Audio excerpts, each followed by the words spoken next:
During the Obama years, right as I was growing up and coming into politics, there was no Democratic Civil War. There was no defined split between progressives and moderates. There was no, widespread call for a $15 minimum wage or tuition-free college, Medicare for all, Green New Deal. The Democratic Party was quote unquote center left. I mean huge, big quote unquote, right? Because America had moved so far to the right on the political spectrum. Not the voters, but the politicians. They moved so far to the right that it was a lie to call Democrats anything less than a neoliberal corporatist party that did not fight at all for progressive priorities. I mean, they supported mass deportations, watered down Wall Street regulation, Republican health care plans from the 90s, continuations of tax cuts upon the wealthy, fracking, dragging of feet on minimum wage increases. Democrats utilized spineless, empty suit, corrupt types of politics where they pandered to the progressive base but did not fight for our priorities and therefore the American people's priorities, because progressives are right in line. Like the actual issues that we support are overwhelmingly popular, according to the polls, amongst the American people as a whole. And Democrats abandon those priorities time after time after time. Trade deals, expensive wars overseas, the list goes on and on and on. And that's what this party stood for 20, 30, 40 years. But then came Bernie Sanders in 2016.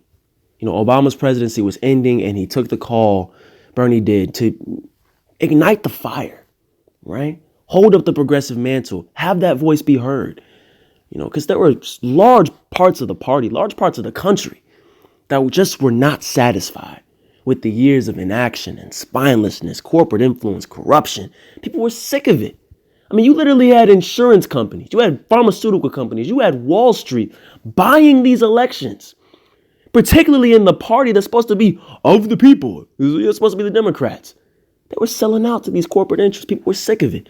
You had people under age 45, these young voters. All we'd grown up with is this corrupt corporate Democratic Party, right? You had working class voters. These were the people who were abandoned by the Democratic Party in the first place over the last 40 years. So Bernie became those voters' champion, right? That's what he became. His authenticity, his consistency, his progressive agenda, Medicare for all, Green New Deal, $15 minimum wage, tuition-free college, immigration reform. Voters loved that agenda. They loved it. They loved him because he was real. He spoke truth to power, and he spoke about the issues that were nearest and dearest to our hearts. And he took on the Clinton political machine, 1v1. He only had this small dollar donor base, but it was powered by millions of people. And you're talking about something so powerful and so real and raw. The energy was there. That coalition of young people and working class voters, it powered him to extreme political heights. And, without the DNC tampering, he might have actually pulled off the victory. So 4 years passed. Bernie was a political superstar at this point, household name. And he used that leverage to fight for progressive action. He secured a living wage for 400,000 workers of Disney and Amazon. He secured dozens of co-sponsors and signees surrounding legislation for free college and Medicare for all. He helped steer the U.S. out of a genocide in Yemen. But most importantly, the issues that he ran on in 2016, those progressive priorities, and these were things popular amongst the American people, yet they were called radical. They were called pie in the sky, unrealistic. Those priorities began to be adopted by much of the Democratic Party. They were adopted into platforms, right? So by this point, Bernie had successfully shifted the Democratic Party back to sanity, back to reality, back to the progressive priorities that the American people so desperately wanted. And then 2020 came, and Bernie ran on the same exact platform. He is who he is. He's consistent. He's going to do that. And that's exactly what he did. He ran on the same agenda, the same campaign, but it was in a fractured field. And up until Super Tuesday, he won Iowa, New Hampshire, Nevada, and he was leading in all the polls across these Super Tuesday states, save for a few. So it looked like progressives were finally winning over the party, and for good. And then there was like a coup. I don't know how else to say it. It was a coup. Obama called Pete. He called Klobuchar. And he told them to drop out and endorse Biden. Beto then endorsed Biden. He handing Texas to Biden. Elizabeth Warren was then too prideful to drop out. She was siphoning off votes from Bernie, therefore probably having him lose an extra few states. It was the perfect storm. And then Biden romped on Super Tuesday. He won 10 of the 14 Super Tuesday states. He established a lead that slowly became insurmountable. And the media, never in Bernie's corner, they were already proclaiming it was over. And then Bernie lost Michigan by 17 points the next week. And by then, it was basically over. I mean, and barring some type of political and medical miracle, it's still over. And that's where we stand today. So progressives have to accept that. They have to accept that reality. The movement that Bernie's created has got to accept that. It's over. Bernie has lost the nomination. So now it is time to reassess, to look at what happened in this race and learn our lessons and decide how we move forward. So first, the lessons. Understand something. Post Nevada, Bernie messed up. Right after Nevada, Bernie messed up. He absolutely did. Nevada was the third state to vote, and Bernie won it by 30 points. It looked like the establishment Democrats were dead in the water. I mean, you had people crying on national television. People were freaking out. The establishment was losing its mind. They thought it was absolutely over. It was done. And right then, when you had your foot on their neck, that's when it was time to expand the tent. Expand the tent. Bernie and his campaign, they had to know that after Nevada, the establishment was going to be on the move.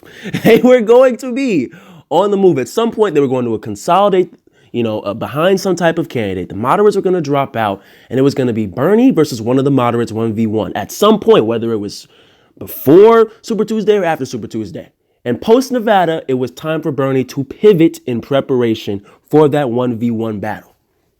Right? Begin consolidating, begin expanding the tent. And no, obviously, I'm not talking about pivoting off of the issues which have gotten you to this point. No.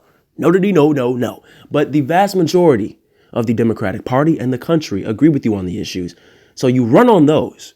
But what you have to do, most definitely post Nevada, South Carolina, and absolutely post Super Tuesday, you had to change the strategy, change your talking points. Don't just stick to the stump speeches you have been talking about for 40 years. You needed to switch. Hammer electability. 60% of the party who did not support Bernie. According to the polls, the main reason they did not support him was because they were told Bernie could not beat Trump.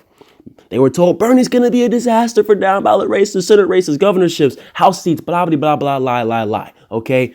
Bernie, establishment Democrats in the media, they have convinced the majority of the party that you are unelectable, that progressive politics can't win.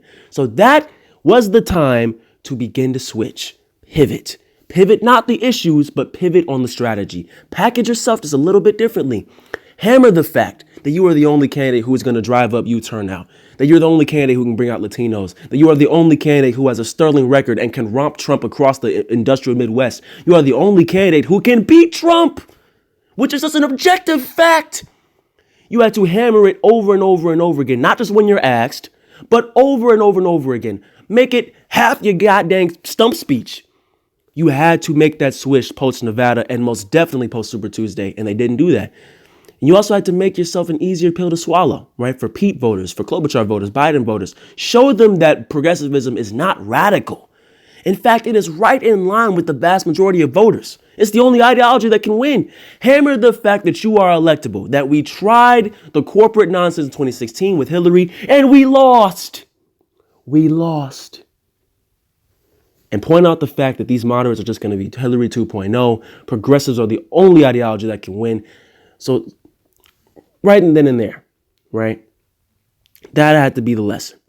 That had to be what needed to be done post Nevada, and that has to be progressive strategy moving forward. Expand the tent. If progressives want to win national elections, you got to be politically savvy. You got to be able to play the game and counter their ridiculous narratives about progressives being unelectable, socialist, radical. You have to outline a strategy that expands the tent and counters those narratives while still holding true to the issues that the majority of the country supports. If you do that, you win. All right. And this is the second lesson. This is the second area where Bernie messed up and how we have to be better on moving forward. You got to be organized.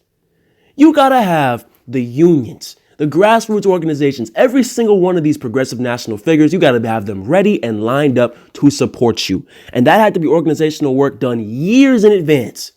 That support has to be mobilized. That means on the streets. That means on the airwaves. That means anywhere you can spread your message. And if progressives don't consolidate, here's what's going to happen. You're going to continue to be a swamp of interest groups that kind of, sort of, I don't know, maybe have a united vision. No, you need to be united, consolidated, organized. Because if you don't, we will continue to get our asses handed to us in these nomination fights, in these primary battles, in the party civil war for the next 10, 15 years. That's reality. So if you want to win, you got to pick one progressive candidate and pour all the guns, all the resources, everything you have into that campaign, into that movement. You got to secure the endorsements of every single left-leaning principal politician in the country, and you should have already had progressive grassroots organizations behind you. All of them. Move On, PCCC, of course, Justice Democrats, youth activism groups, even the more radical ones. On the establishment level and on the grassroots level, you should have reach. You should have support. That type of organizational work has to extend much beyond the presidency. You have to pour those resources into every single one of these down-ballot races, primary challengers, etc. That is how progressives win. Organization, organization, organization. And the advantage of that is so that when the establishment consolidates, they still can't win because you already won the organizational battle. You already expanded the tent and brought the majority of the party under your banner. Therefore, it is over. The Democratic Civil War is over. Progressives have overtaken national politics, but that takes time. That takes years of organizational work, and it's not going to happen overnight, and that is the exact reason that Bernie Sanders lost. Progressives were fractured. That cannot happen again moving forward for whoever the progressive champion is of 2024, 2028, and moving forward. So those are the two most important lessons for how progressives move forward, how we win. You want to win. You want to overtake Congress. You want to take the presidency. You want the nation united behind our movement. First thing is to market ourselves and our movement in a strategy that counters the narratives that we are unelectable, radical, pie in the sky. Market progressives as the only ones who can win, which is just the truth. And market ourselves as the only ideology that is right in line with American opinion, which is the truth. And if you do that, if you show the rest of the party and voters across the country that it is okay to vote for what you believe in, vote for the issues that you care about, and you counter the baseless propaganda against our movement, you will win. Okay, second most important lesson is to consolidate and organize the entire progressive side of politics. Organize the progressive interest, hardcore groups like the DSA, grassroots organizations like Justice Dems, PCCC, MoveOn.org, high-profile endorsements from all stripes and all communities. All of those interests need to pour their resources into the streets and get out the vote operations, but also into the media, into the airwaves. You have to be united and strong. If you do that, you win. You win. Okay, so lesson 1, counter the narrative, expand the tent. Lesson 2, organize and consolidate. Okay, so just to conclude here. Look, moving forward, the energy and the excitement is with us. It's with us. That's undeniable. There's a generational battle in the party. And voters under 45 overwhelmingly support Bernie Sanders. Eventually, we are going to win.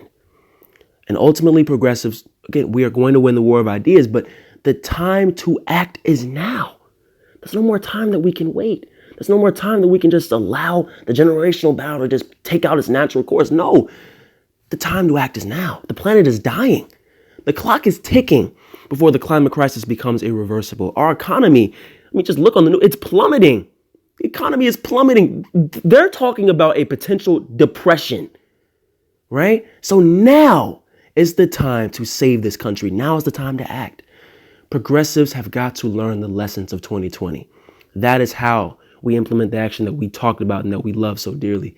That is how we win. We learn those lessons. Because once we organize, once we consolidate, once we expand the tent, that's how we're going to take back the Democratic Party. That's how you take back this political system. That's how you have a nation that works for all of the people, not just the elite few. So Bernie has created something beautiful. He's created something powerful. It represents the path forward for this nation. And again, the only way is to utilize the lessons learned from 2020. Expand the tent, organize, and consolidate. So look, Biden is going to win the nomination, barring a complete miracle. And with the country falling apart because of this pandemic, the economy falling apart, I mean, they're talking about 20% unemployment. This is disastrous. This is something all of us have never seen in our lifetimes. This is going to be disastrous. And people are going to be pissed. People are going to be angry. They're going to be scared. They're going to be confused. They're going to want a direction forward. This crisis is going to be the gasoline on a gigantinormous dumpster fire, right? So this is the time that progressives have got to move. Utilize those lessons learned. Organize and consolidate. Use the anger that this country is feeling. Use the confusion that this country is feeling and give that emotion a vehicle forward with a movement that is going to unrig the political and economic systems of this country for good. That is the way forward. All right. That's the way forward for progressives. That's the way forward for this movement. And these are troubling times, man. Troubling times. We're talking about potential depression on our hands. Pandemic. It's crazy, man. It's crazy. But if we want to fix those crises, if we want to use the anger that people are already feeling across this country right now, and it's only going to be amplified because of all the crap that we're going through, we got to learn our lessons. All right. So organize, consolidate, and expand the tent. So with that, I'm out, boys and girls. Take care. Yeah, we ride.